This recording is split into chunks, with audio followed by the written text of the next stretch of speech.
Guys hyped? Because I'm hyped, because this is the final part to the end of the line series.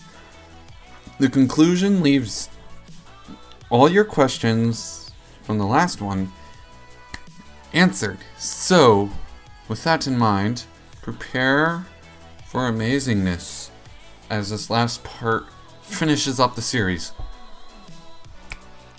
Okay? You ready? Go.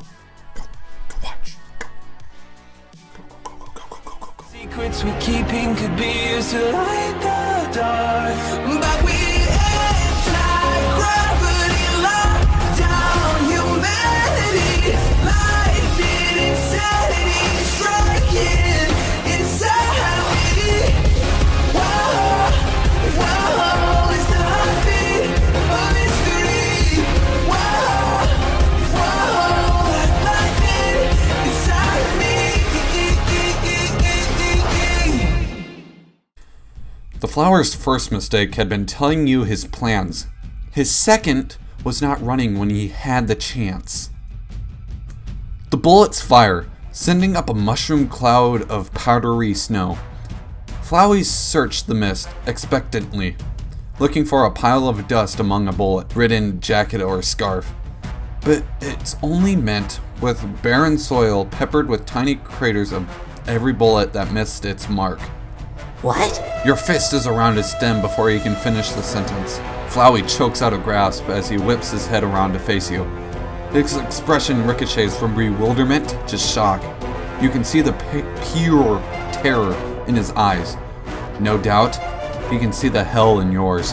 What? What are you doing? He screams, his voice flattering.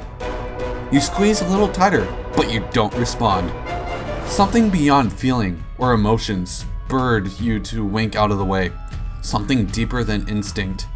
Something almost primal. It was a silent command, an invisible force driving you. There was no arguing against it, for in this moment, it was simply a fact as undeniable as the force of gravity.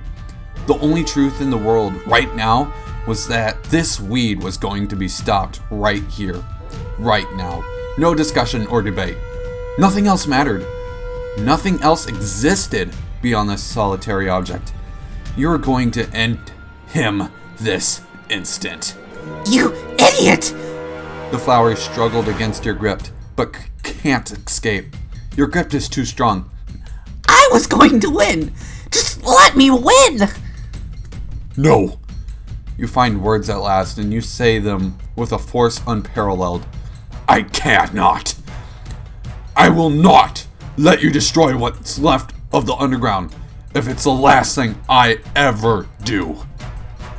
Still squirming, the weed conjures a box of bullets around both of you and prepares to fire.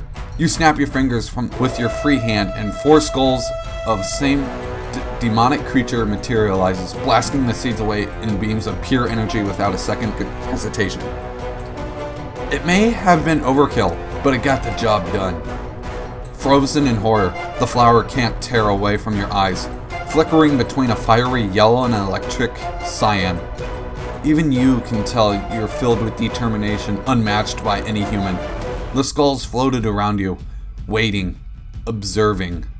Flowey tries to work his mouth but cannot speak. I finally figured out why I can't go through with it. You go on, grabbing the flower with both hands, your voice deadly cold and serious. I may have nothing left here, but just because I'm too far gone doesn't mean I'm going to leave this life if I know everyone else is still in danger from you. I fought the human to protect them, and I'll fight you too. No more waiting until too late to intervene. If I do that again, it will be the most unforgivable mistake I have ever made. You lean back with all your might and pull. I will never give you the chance to hurt them. No, no! Flowey fights back, resisting you with everything he's got. Stop! I don't know what will happen to me if I die for good! And I'm not going to find out! Desperate to not be uprooted, the weed launches vines and creepers at you, wrapping around your arms, legs, and bodies. as a last-ditch effort to even his odds in the life or death tug-of-war. That was Flowey's final mistake. "Don't worry," through gritting teeth. "I'll make sure to meet you in hell." You set your hands ablaze. The flower shrieks in agony as the fire races down his stem and into the earth, burning every tendril connected to him. You're immune to your own flays, but that doesn't stop the vines entangling you from going up in cinders. Without the resistance, your weight wins over and you fall back, tearing the weed out of the ground in the process. The screams fade and echoes dissipate into the trees. You lay on the dirt and breathe for a while before remembering to check your watch. Frantically counting the seconds, a minute passes, and everything stays the same. Flowey really couldn't reload after all. You allowed a sigh. There was no sense of relief, or no triumph, no satisfaction, or peace for what you had just done. Of course not. You didn't know why you expected any. Tenderly, you get to your feet and brush off the grit. The Gaster Blasters still hovering around you, expecting and knowing, their eyes non-judgmental as they wait for your next command. You glance down at the flower, still clenched in the death grip of your hand. Its face is blanked, and already the leaves are shriveling up and the petals are beginning to wilt. There is neither pride nor content in your gaze. It's only as dangerous as any flower now. You guess Flowey was right in a sick, twisted way about you needing him, but not for the reason he gave. He was keeping you alive. You knew now it was only so you could make sure he never harmed anyone else. But now he was gone for good. You looked over your shoulder towards the general direction of Snowdon, and beyond that, Waterfall and Hotland. It was almost surreal. The Underground had faced tragedy, but despite everything, it had pulled through. The remaining monsters, though few, were strong and could get by on their own. And if not, they had each other. Thanks to you, they were finally safe from the last potential threat that they would never know existed. But deep down in your soul, you knew they'd just as okay without you from this point on. You could finally go on without regrets. You gaze at the sky as if searching for something, Flowey's words still ringing in your ears. No more mistakes. No more trouble to others. No more frights to feel.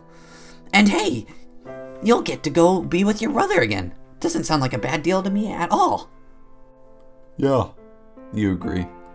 Looks like this is the end of the line. Hey kid, you address no one in particular. I know you can't hear me, or see me, but for what it's worth, don't. Don't reset for a while, okay?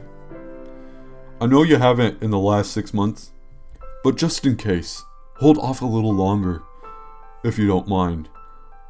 I'm overdue for a well-deserved break. You look to the skulls, as if reading your thought. They stop circling and each take a spot on a point. Won't hurt you if you do it fast. Go ahead. You nod, pulling one last smile. It didn't feel forced or faked either. More like contented. The Gaster Blasters open their jaws, slowly building up light in their mouths. You touch the red scarf around your neck one last time, determined to commit its texture to memory before nothing but ash. Hey, see you soon, Papyrus. You whisper, and close your eyes, as your world goes blinding white. Author's notes. Thank you everyone who has kudoed, bookmarked, or simply kept coming back to make it this far. Thank you everyone who has commented, giving me suggestions, critiques, or even just keyboard mashing. Thank you for letting me sin and sinning with me. Thank you for reading.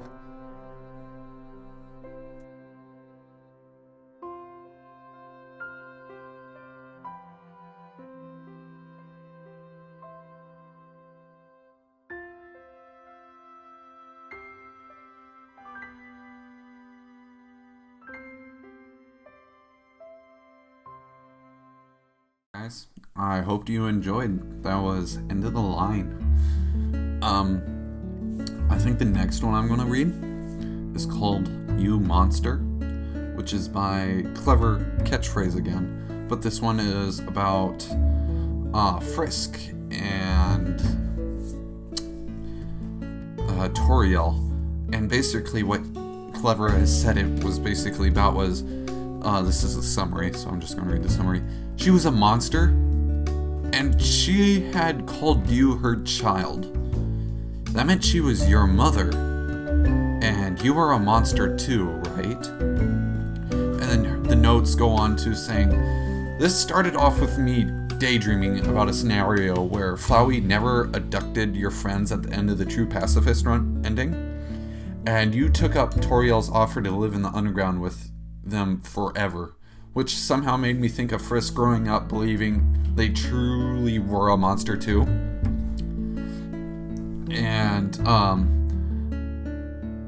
I also started writing this knowing how I wanted it to begin and end, but the middle is a mystery. Writing this is either going to be really fun or really painful. Also, writing this in present tense is hard, and I don't know why I'm doing it, but here we are. Please call me out if I accidentally switch to past tense or use you pronounced on any characters besides Frisk, as well as I don't want to misgender Frisk, so I want them gender neutral. So anyway, that's basically the idea behind this one. Right now, it's 27 chapters long, and he, she, I don't know what gender they are. They don't know how long it's going to be yet, so... but this was updated last month on the 4th, and it was created last year on the 3rd.